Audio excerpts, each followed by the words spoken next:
Okay, so we continue with Kitzur Shulchan Aruch, and we're on Siman 67. We started it, I think, we started it last time. Our big topic is laws of Yom Tov, laws of vows and oaths. Okay, and just a reminder. So we said there are two kind of swearing. So one is when somebody is forbidden the object to himself. So he said, I'm never going to never going to eat tomatoes. Okay, so meaning that tomatoes are forbidden to him. These tomatoes are forbidden to me. Okay, right. And then second is upon the person himself. It is forbidden it is forbidden to me to eat tomatoes. Okay. So let's see, halacha number 3, and it says one must be careful not to vow anything, even for the purpose of giving a charity, if it's not proper to, if it's even for the purpose of giving charity, it is not proper to vow. Rather, if he has in his own possession that which is he intends to give, he should give it immediately. And if he does not have amount that he wishes to give, he should wait until he has amount, and then give to charity without first taking a vow. If one is in a setting where people are pledging to charity, and he must pledge along with them, he should say clearly that is pledge without stating status of a vow.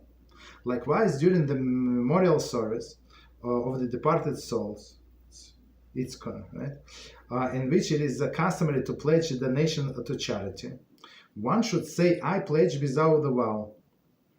Okay, see chapter 34. Okay, if one going through a time of distress, he is permitted to take a vow. Okay, so it's a lot of information, so let's do it again. We go over and we're going to explain each line. BeEzrat HaShem. So it says one must be careful not to vow anything. So that's as we said last time.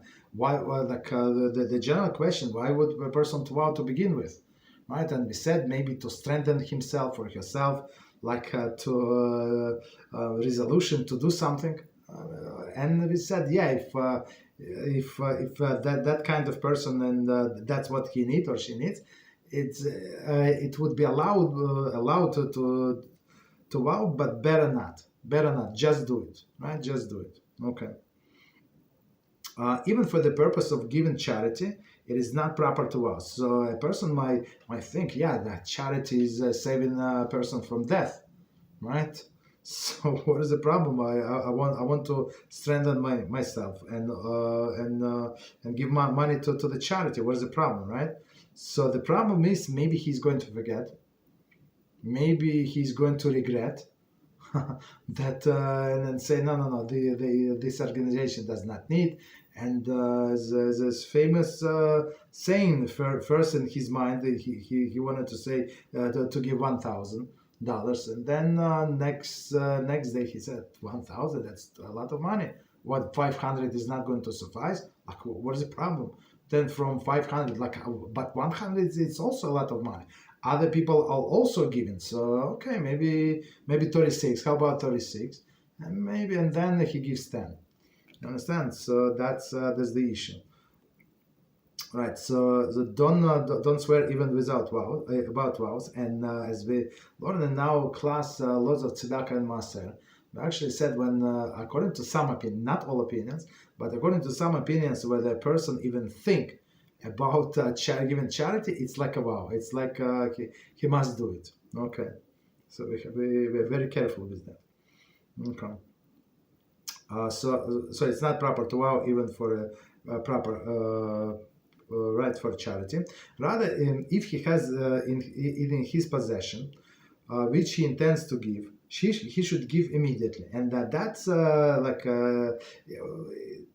of course, we were talking about the vows, but since he's given this example of charity, so we have to refresh our memory about the charity, right? So it says, give it immediately. Why? Because we just explained. just explained. If person is going to procrastinate, it's only a matter of time that what? He's not to give anything. So you want to give immediately. Okay. So, and even as Rabbi Reuven Schlitt always say, like, do like electronic transfer. Yeah, it costs money to receive the funds, so they're going to lose I don't know, 1 point, 2 points, 3 points. I mean, it depends what you're using to transfer money, but it's still worth it. Why? It's worth it to lose 3% on this transfer, but to get the rest. But if you think, no, I'm going to send a check, it's mission impossible. And if he does not have the money amount that he wishes to give, he should wait until that amount, until he has that amount. And sometimes a person will think, yeah, I swear that I'm going to give this in this amount. Yeah, right. But now you don't. And sometimes people, and I'm sure that they're sincere and that they have exactly zero money, right? Or maybe a little more than that zero. But they say, if I had money, I would build the yeshiva, I would build this and that. Okay, so just don't say it. Don't say it. What are you going to have? Yeah, you're going to give. If not, right? But this is like a promise, like empty promise. One is in a setting where the people. Okay, so right. So if you have, just give. If you don't have, keep quiet, and whatever you have, you give them. If one is in a setting of where people are pledging the charity, and he must pledge along with them, he should say it clearly that his pledge is without result in a vow. So meaning in Ashkenazic shul they collect money only. Of course, there is like a membership fee, but otherwise they would collect money only on Itzkar, right? On Itzkar, second day of holiday, or Pesach, it's last day of holiday, right? Second day of holiday, and right, no. In Sukkot is also last day of holiday, on Simchas Torah, I think, right?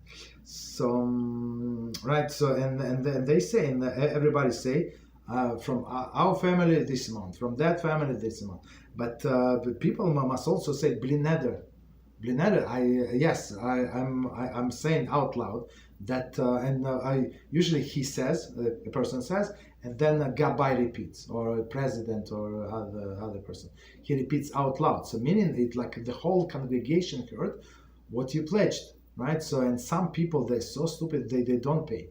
So they just say, they say, but don't pay. So it's a big curse that this person incurs. It's not good, right? So that's not good, right? So in this case, when you pledge, of course you're not going to pay today, maybe, right? Maybe in 2 days from now, next week or something. So bli neder. So bli neder. So let not it be a vow, status of vow. Likewise, during the memorial service of departed souls, right? That's on Itzkor, in which it's customary to pledge donation of charity. One should say, I pledge without a vow, right? So that's a bli neder. Okay, so once again, there is one commentary. It says, this refers to Itzkor, the prayer service in which the souls of the departed remembered, and charity is pledged in their memory. It is customary to recite on 3 festivals and Yom Kippur. Okay, so 4 times a year. So the shul does some extra collection, right?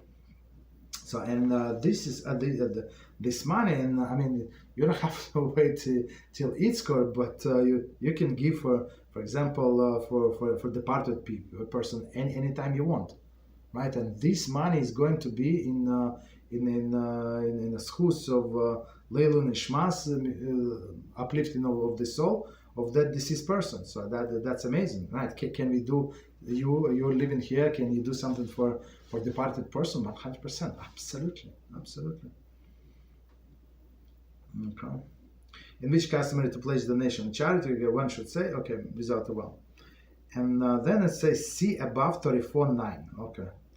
So, and even Kitzur say above, but this unbelievable rabbis who put together this article, they say they give us like synopsis on the bottom. So it says there Kitzur discusses the halachas that apply to the pledge to charity, which even without being worded as a vow, involve potential violation prohibition, right?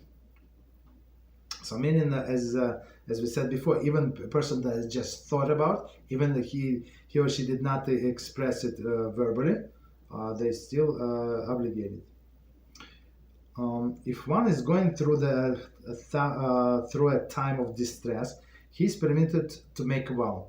And we always say somebody, I was trying to help somebody for past several days, and that's why I did not respond many messages. I apologize.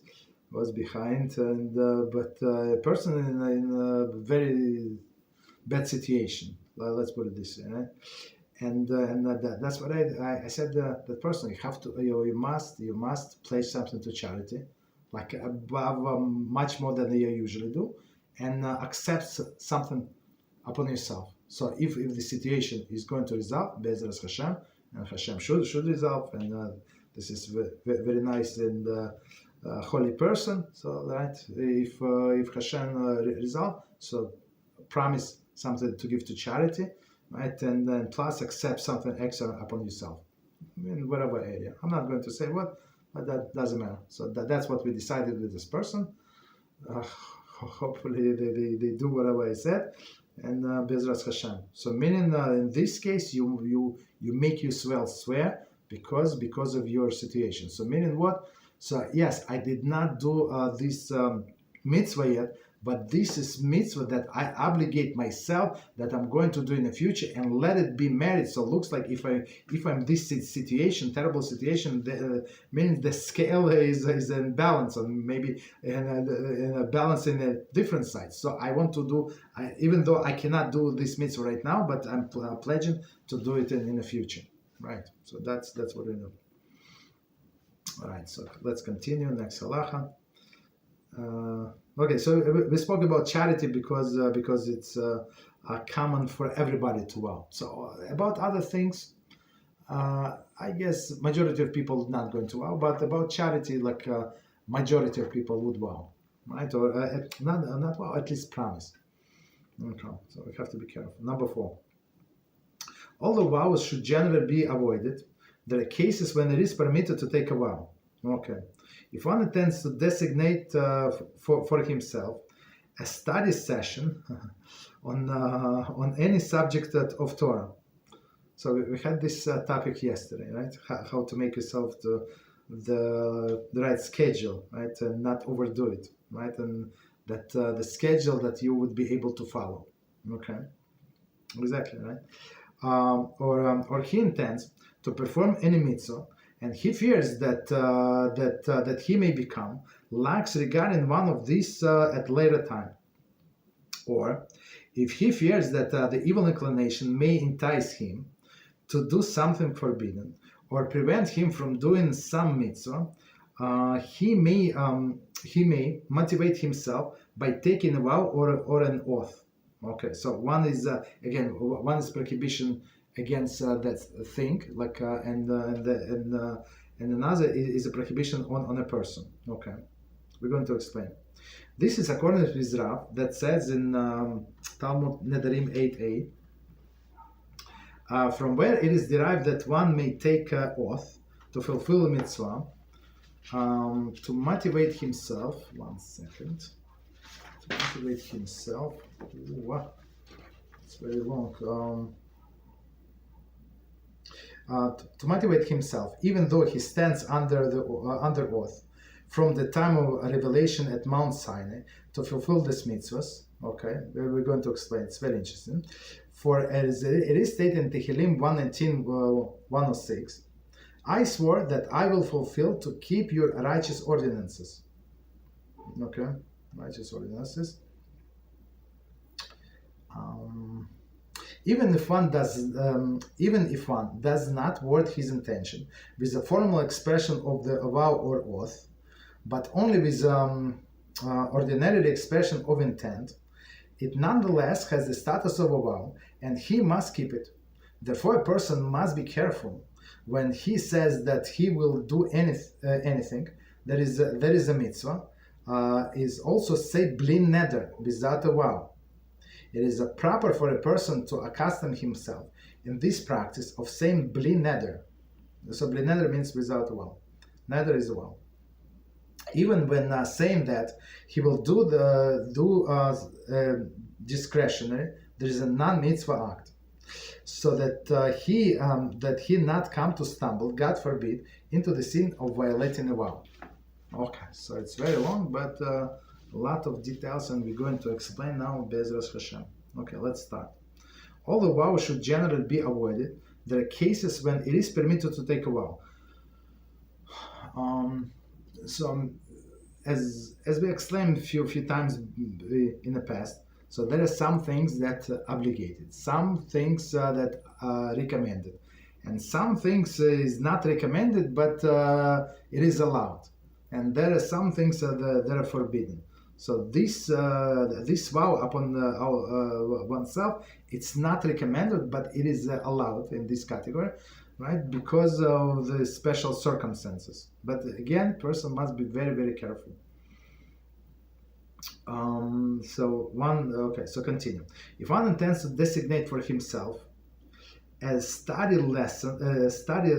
session of any subject of the Torah.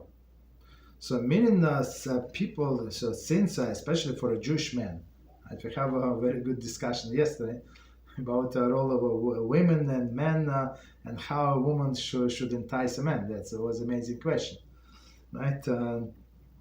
How women must entice their husband to learn Torah, right? So why? Because it's man has a Yetzer Hara, because he's obligated, and because the man is going to be asked, as we have this clip, for every second that he did not learn Torah. So he has the Satan, the Yetzer Hara, right? So he resists a lot. He would not let a person learn Torah, right? Especially if a person does not have like a study group or something like on his own. It's very, very hard, very hard, right? So okay, so in this case, right? So a person cannot sit down, and he already promised himself 17,000 times. Like it did not work. So in this case, okay, so if you have no choice, so you are allowed to make a vow that every night at 7 p.m. till 10 p.m. I'm going to study Torah. Okay, maybe 10 p.m. is too much. Okay, let's say 7 to 7:30. That's okay. Or he intends to perform a mitzvah, and he fears that they become lax regarding this at a later time. And just to remind us, so we said in the beginning, maybe it was introduction, I don't remember exactly, or maybe notes or somewhere. So it's not proper to swear about the mitzvahs. Why? Right? Because you're obligated to do them anyway, right? And it's one of them swearing in vain. So in vain that yes, I'm going to put tefillin. Like you're obligated to put tefillin, or another vain oath is say that yeah, I swear that this is gold. It is gold. Everybody knows gold. Or he said on a gold, it said I swear there is wood. So also everybody knows that it's not true. So all of these are vain oaths. Okay. So now we're talking about studying of the Torah or a different mitzvah, right? That he might be the evil inclination might entice him not to do it. Okay, right? Or one fears that evil inclination might entice him to do something forbidden. So a person, how does he know? As we said, like in the past many times, so a person must know himself, herself. It's a must. Like if you keep stumbling of the same in the same areas, you have to stop it. You have to stop. You have to write down. Like I try always to get to the root cause of the issue, right? To why exactly I stumble. Oh, because this person called me again. Okay. So they're trying to be nice, and then they try to say, please teach me Torah. Like one person on one of the channel said, he comments on the video, I think from yesterday. So he's asking, is it allowed to read the Torah on the days other than Shabbos, Monday, and Thursday? I searched on the internet and I could not find the answer. I like, what do you mean? Like, and I asked him, what do you mean read from the Torah? From the cloth, from the Sefer Torah, or from the printed Torah? I mean, I don't know what. And he said it's from printed Torah, right? So he did not find like anywhere like halacha. Are you allowed to learn Torah every day? So that's what the problem we're dealing with in this generation. So people do not know like simple things, and I think this person left us some smart commentaries before he asked like a very difficult, not difficult, but very like in his mind sophisticated questions. Okay, very interesting. Of course, we told him that you're not only allowed, you're obligated. I'm not sure if he's Jewish. I think I hope he is to learn Torah every day, even not Jewish. Right? There's a lot enough Torah to learn for a non-Jews from now until 500 years from now. Only from what is allowed for them to learn. Okay. Right. So to do something forbidden, right? Meaning the Yetzer Hara. So meaning that the person is going to swear not to do it. Okay. Or prevent him from doing some mitzvah also. Like you know that something is like a stumbling block. Again, you have to like find out the root cause, and of course we always say don't swear, but if person has no other choice to swear, and of course when a person swears, he must or she must be a God-fearing person, right? Because nobody saw it, nobody hear it, right? Right, and if a person is not God-fearing person, and then they're going to violate the vow, so they're going to receive the punishment, the curse from Shemayim. It's chorus actually to take Hashem's name in vain, right? This is in accordance with the Rav, right? So meaning but if it's allowed according to the Rav, Nedarim 8a, from where it is derived that one may take an oath to fulfill the mitzvah, right? To motivate himself. Okay, so to motivate himself, even though he stands under the oath from the time of revelation of Sinai to fulfill all of the mitzvos. So before we continue, so what does it mean? So on Mount Sinai, so all of the Jews were standing, all of the souls, all of the souls of the future generations, and all of us swear that we're going to fulfill Torah. So you already swear, like, why swearing second time? Like you need to do. It's like a person is being paid a salary, and he said, "I'm going to go to and I'm going to work today." What do you mean? Like we've been paying you all of this time. Of course you should work. Like right. So don't tell us that like if you said that you swear that you're going to work, meaning you're not working until now, right? Number 12, commentary. The entire Jewish nation, including generations not yet born, exactly, enter into the covenant in a formal oath on Mount Sinai to observe all Torah commandments. Okay. All right, so as we explained, same. Okay. Where it says, Sidvarim 28:69, Shavuos 39a, and Bamidbar Rabbah 9:54. Okay. In general, the oath cannot take effect upon something that is already subject of the previous oath. So, as with many other concepts, as I think we mentioned before, the kosher. So, if somebody is forbidden, it cannot be double forbidden, right? So one prohibition is enough. Okay. Thus, without this teaching, it would have been assumed that the oath regarding any mitzvah would not take effect, right? The verse that Rav cites teaches that such an oath is effective. Okay, so again, see Rambam to Bamidbar. Okay, so again, it's proper not to swear, but if it's the only avenue that a person can force himself, okay, he should do it then. Okay. So meaning that they can swear about that they do a mitzvah. Okay. So again, it is some kind of exception. For as the verse says in Tehillim 119:1 I swore that I will fulfill to keep your righteous ordinances. Okay. Commentary. Nevertheless, contemporary authorities caution against taking vows or oath under any circumstances. Okay. So as we said before, right? It's not recommended, but contemporary authorities say don't do it because maybe we have a weaker generation. People don't stick to their words. Like olden days, people would shake hands and that's it. Do they need 17 lawyers to review the contract for all of the excluded? No, they shook hands. Well, what else do you want? I'm a religious person, he's a religious person. Well, what else do you need? It's my word, right? But today is a little different. People go back on their words easily. Even if one does not word his intention in a formal expression of a vow or oath, but only as ordinary expression of intent, it nonetheless has the status of a vow, and he must keep it. So it's not like I swear in HaShem's name that I am going to do this and this. No, he used a different expression that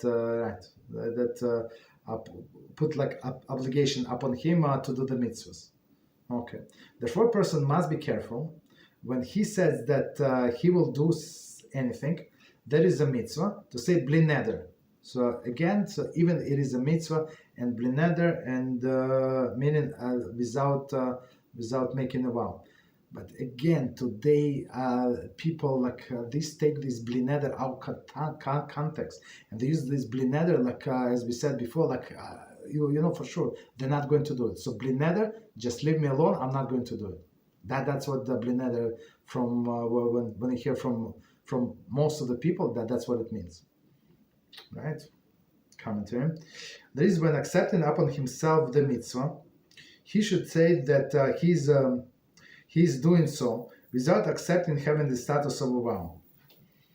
As I heard a few times when somebody was trying to organize the minyan, not in the place where I go. Where I go, it's people from old school. Yeah, they sometimes they have a tube sticking from their nose. They're still going to come. Right? I mean, somebody's going to pick them up, and it's unbelievable. That's because I call them old school. But sometimes new guys, new Bolshevik, so they need a lot of motivation. And the rabbi, I heard, but are you coming? He said, bli neder. I said, look, bli neder is not good. Are you coming? He said, bli neder. He said, look, if you're not going to come, it's going to be nine people. So are you coming? He said, and the guy did not want to commit to say, yes, I'm going to come bli neder. You understand? That's what it is. So when people say bli neder today, not all of them, but many people, when they say, they have an intent not to do it, unfortunately, and it's absolutely wrong. It is proper for a person to accustom himself to this practice of saying bli neder, okay, even when saying that he will do a discretionary and non-mitzvah act, okay. So I mean, if it is a mitzvah, so we're obligated to do anyway. But if it's a not mitzvah, so okay, it's a person might have thought that I'm going to push myself and swear, okay. So that he come to stumble, God forbid, into the sin of violation of vows. So let's quickly see if we have any questions, because we cover a lot of stuff, a lot of material. 1 second.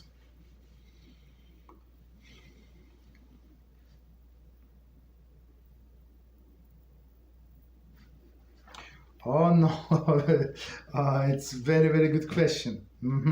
So it says, Kvadarov, question about vows. I wonder if saying BeEzrat HaShem is similar effect as bli neder.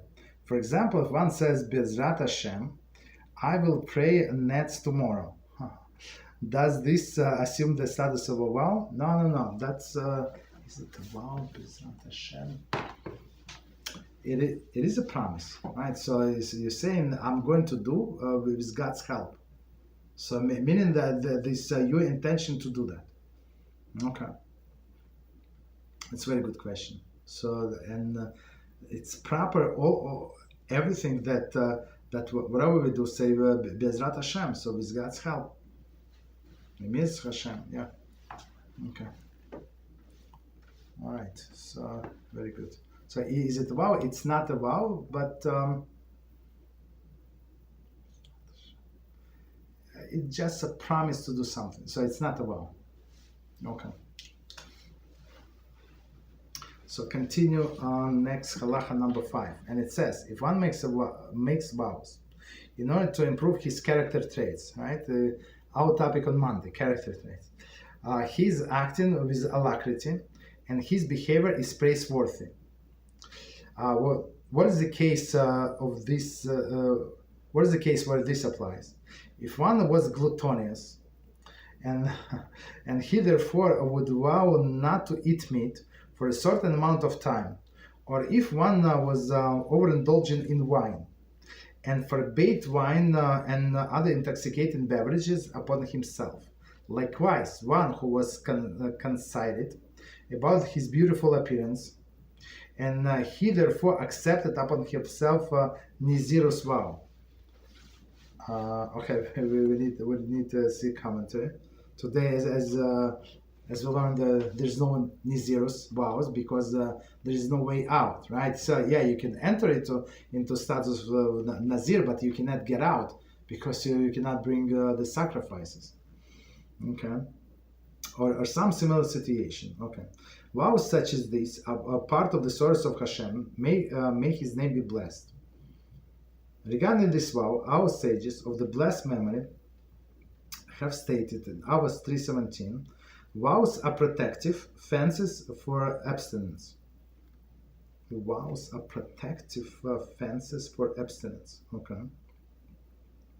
Nonetheless, even with regard to these types of vows, a person should not accustom himself to making them.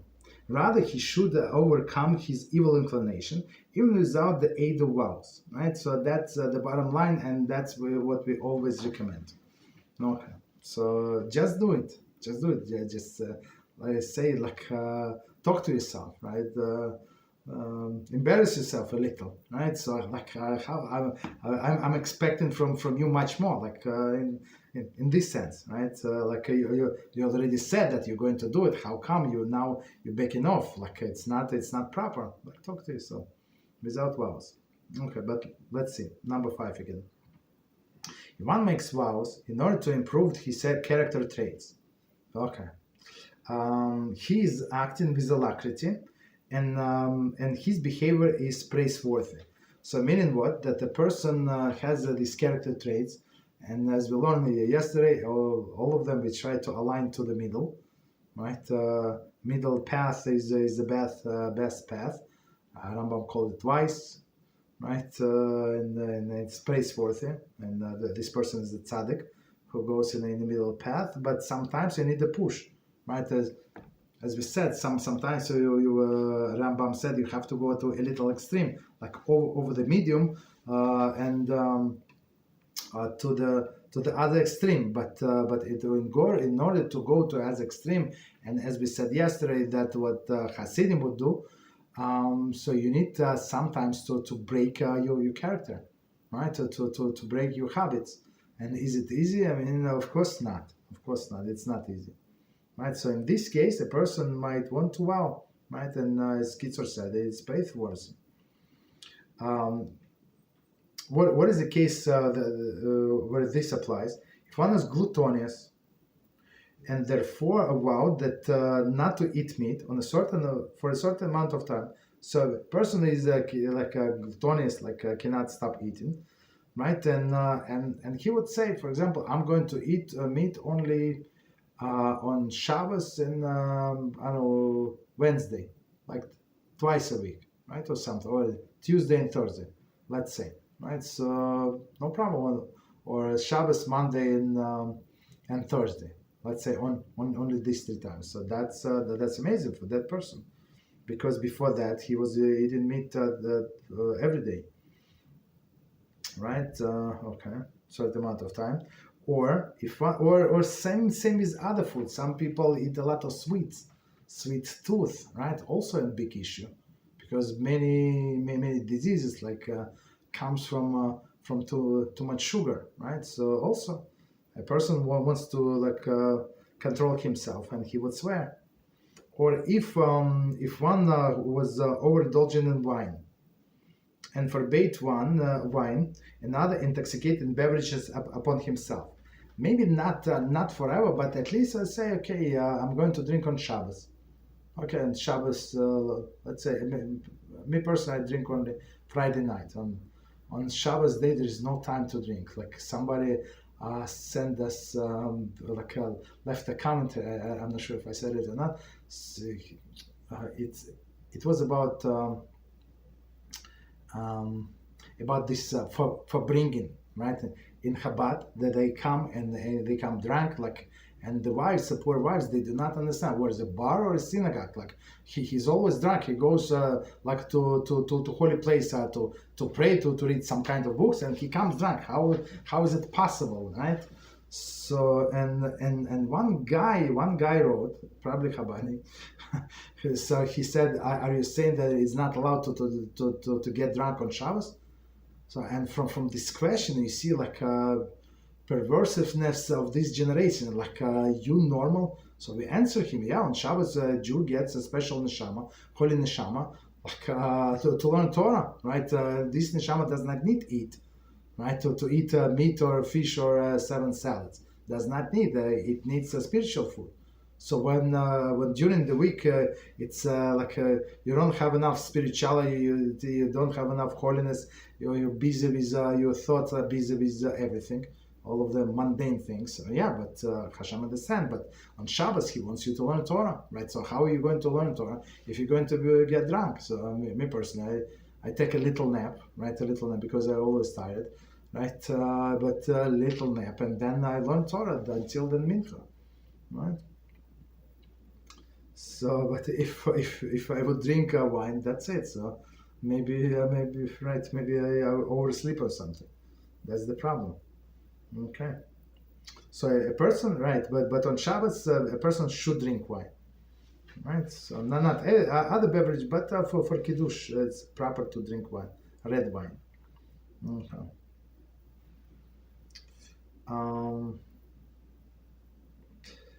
Just one second. Just one second. So we say, okay, so or intoxicating beverages. So I would say if it is for mitzvah, don't cancel completely. But other days on Wednesday night, why we're drinking Wednesday night or Tuesday night? Like it's not normal. Okay.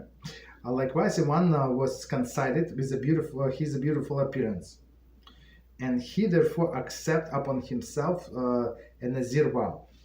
Right, so we're going to see the commentary. Right, a person who takes a vow of Nazirs adopts the status of Nazir, who is forbidden to eat or drink grapes or grape products, or cut hair, or become contaminated by human course. At the conclusion of the term, as a Nazir, he is required to bring sacrificial offerings to the Beis Hamikdash and shave off his hair of his head. One who finds himself becoming conceited with his own beauty may take this vow and obligate himself to ultimately shave off his hair. Right. So hair is like, especially long hair, is a din, is a judgment. Right. So we know Shimshon. Right. He was Nazir, and we know this Avshalom. I think in different class they ask me if it's a good name, Avshalom. So they call somebody Avshalom, right? Now I think Sunday class. So I said me personally, I think you have to do a little more research if it was like a righteous rabbi or some like a righteous person who is Avshalom. Me personally, I don't know any. I mean, that does not mean anything, but Avshalom is David's son, the rebellious son, and he got entangled with his long hair, beautiful hair. He was very, very, very handsome, and he knew it. And he had this long hair, and he got entangled in a tree. And then while riding like under the branches on his donkey or mule or something, and mule will continue walking. And guess what? He got stuck and hanged from the tree branches, and he could not free himself with his beautiful hair. Okay. So, but I mean, I'm not sure why he said that don't do it, but this Nazirus were, but we don't do it, right? Because there is no way out. There is no temple. There is no way for us to stop it. So a person who accepted upon themselves Nazirus, why? I think it's possible to cancel it. I think so, but if person does not want to cancel it because he's a tzaddik, so he should be Nazir until Mashiach comes or he dies, which is a problem. Okay, so but this Nazirus starts with what? As we learn in the Parsha Nasa, right, in the Talmud Sota, from what that he saw, what the procedure of woman, the Sota, right, Sota, and he understood that her issue is because she drank wine with this with the other guy, and they got a little lightheaded and did whatever they did. They went into seclusion. Okay, we don't know what happened, but behind the closed door, but we know that one cause was wine. So when people drink wine, they become relaxed and they can do many stupid things they would they would regret till the rest of their lives. Okay, so this Nazir, this person saw it, and our sage is safe there, and it's a very important point.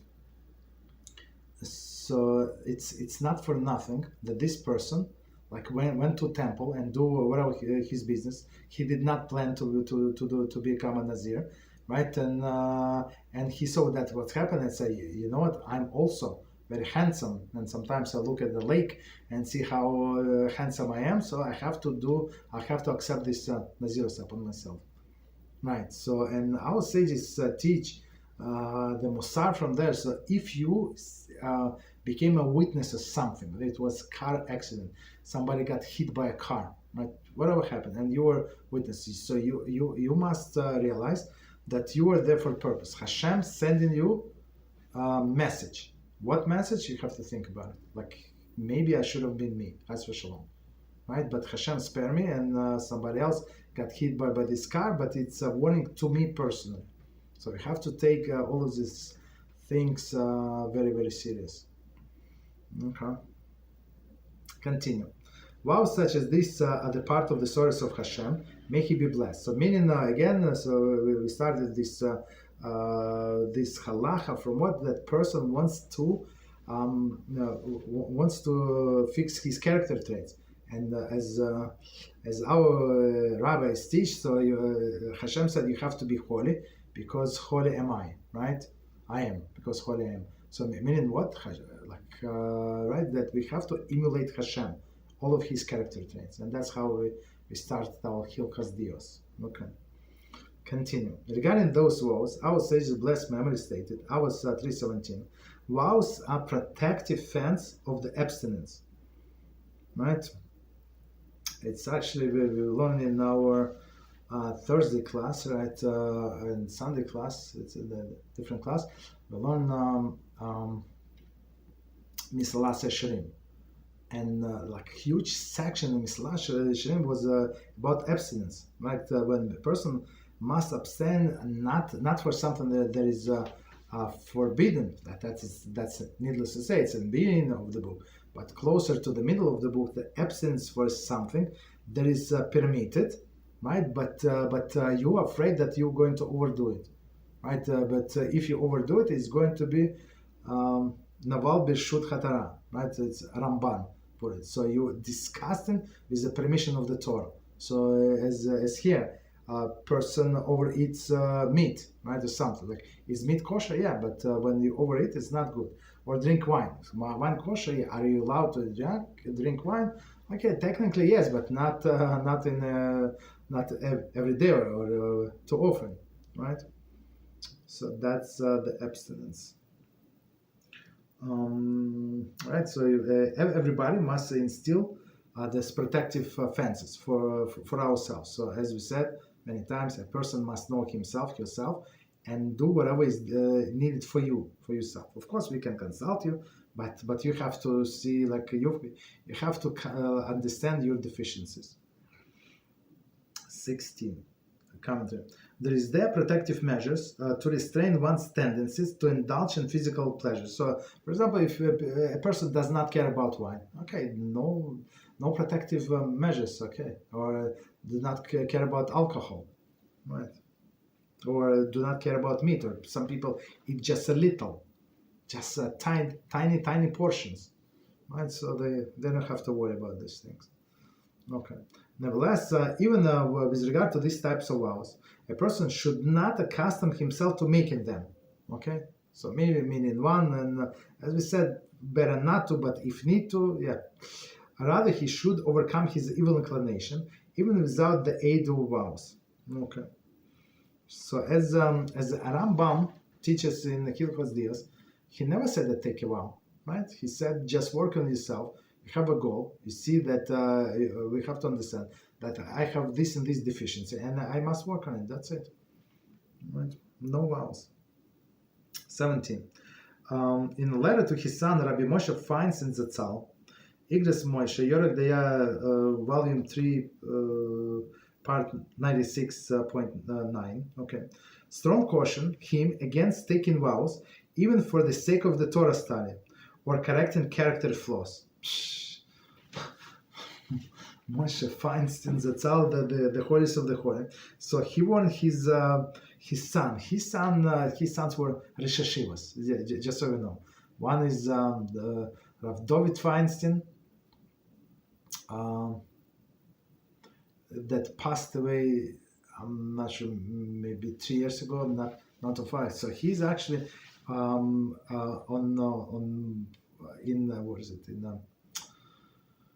in the Art Scroll Chumash, if you read the commentary, the Stone Chumash, like on at the end of this each parasha. So he's in his brilliance. Sometimes they call what his father. Sometimes David Feinstein. So in his brilliance, he says from a gematria. Of how many verses in the parasha, and sometimes like different gematrias, he comes with one of the messages from parasha. It's unbelievable, right? So and Reuven Feinstein Shlita, he's actually the Rosh Hashiva in Staten Island. So we have several students that learned by him. He's very elderly, but yeah. So when Moshe finds it, the point is, Moshe finds it did not advise some new student, right? He advises his sons, I'm not sure which one, the holiest of holies, right? So needless to say, us. Okay, so let's see if we have any questions. A second, quickly.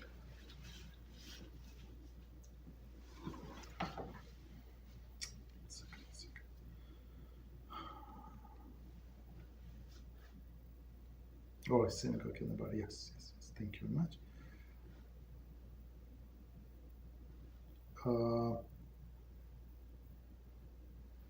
Time is 1 second. I think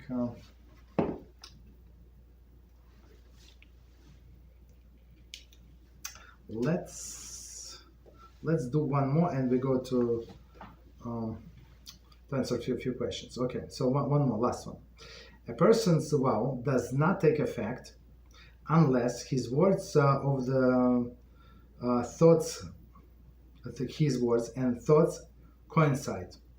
But if he expressed his vow incorrectly, that is, what was in his mind was not the same as the words he verbalized. Very interesting. or if he thought the words of a vow in his heart but did not verbalize it, it does not have a status of a vow. Okay, so and later on in one of the Seifim, he's going to teach us like what's the structure of a vow, right? How to make it. Okay, so again, a person's vow does not take effect unless his words and his thoughts coincide. So meaning that a person expresses, again, the vows means to say out loud, right? This tzedakah is an exception. We're not talking about, but all other things, right? So you must say out loud. Okay. So, but whatever you said out loud, it must be that what you're thinking about. Okay. So they must be exactly the same. But if he expressed his vow incorrectly, meaning he's thought of one thing but say out loud different, right? There is in his mind it was not the same the words that he verbalized, right? For example, if he intended to take a vow not to eat wheat bread, okay, but when he verbalized the vow, he mistakenly said barley bread. The vow does not take effect, and the both are permitted. Okay. Yorek Deya to 10:1, right? So meaning that he made a mistake, so both of them are permitted. Okay, no problem. So it must be exactly what he thought and exactly what he said. Or if he thought the words of a vow in his heart, but did not verbalize it, okay, it does not have the status of a vow. Just because a person thought about it, it's not a vow. Okay.